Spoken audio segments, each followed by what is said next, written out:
Greetings, shooters and reloaders. So today is step one in the reloading process, and that's cleaning your brass.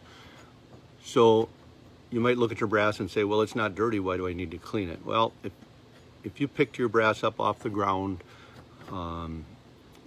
it possibly could have some sand or grit on it. Also, just shooting it, it's going to have some powder residue on it.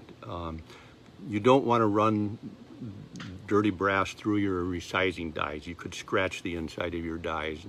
You paid a lot of money for those dies, and they should last you a lifetime, so you don't want to ruin them if you can help it. So cleaning your brass is important. So some people say, well, how often do you clean them? Well, I clean them after every time I shoot them, even if they don't look dirty.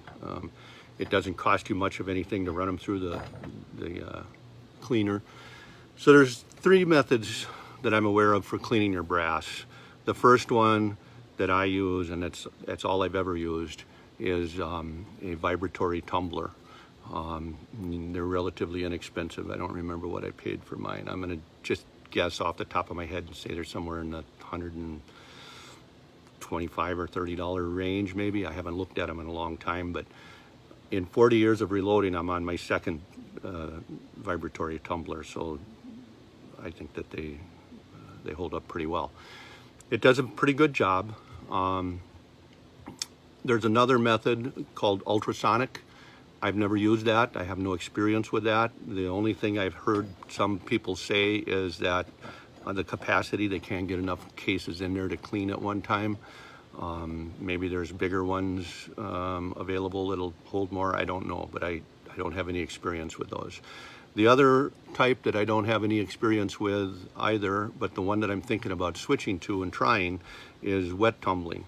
So it's a tumbler like you would tumble rocks to polish rocks in or something like that. And what they do is they fill it up with a solution of, I believe it's just water, dish soap, and I've heard like some kind of citrus cleaner like Lemmy Shine or something like that. And they also add these stainless steel pins in there, or rods, tiny rods, and they seal it up and they tumble that for, I don't know, I'm guessing probably a couple hours or so. And that's supposed to do an excellent job. And what's nice about it is it actually cleans the inside of the case and the primer pockets. But you do have to decap before you use that if you want to clean your primer pockets. So that's a good way, it sounds like. I'm going to try it one of these days. But right now I'm still using the vibratory tumbler, so I'm going to show you that process. And it's pretty simple. You take your brass and you dump it in the tumbler. Take your media. Now this media that I'm using has, it's treated, it has a rosin in it, red rosin. And I like using that because it actually polishes the brass while you're cleaning it. So they come out of there and they're pretty nice and shiny. So you put the lid on.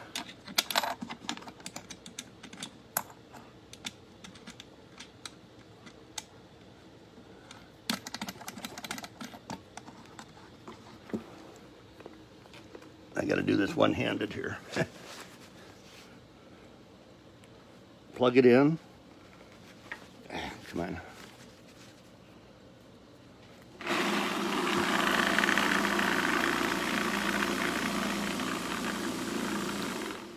So that's all there is to it, and you leave it in there. I usually leave it about anywhere from, depending on how dirty the brass is. If it's not very dirty, maybe an hour is all it takes. If it's really dirty, 2 or 3 hours. And I have put some really dirty brass in there, forgot it overnight and had it run all night long, and in the morning, of course, the brass is really nice and clean.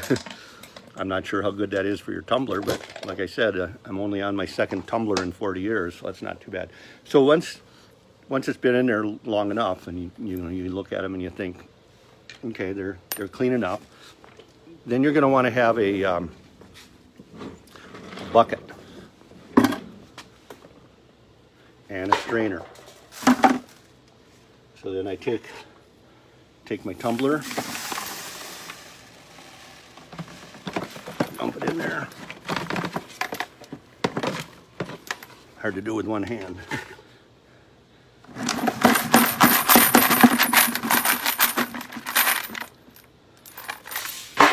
And there you go.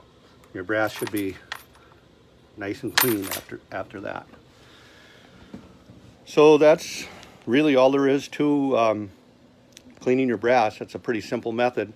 I like to sort my brass before I put it in there. In other words, don't mix like 9mm and 45 and all kinds of other different cartridges in there. I like to have it all one caliber.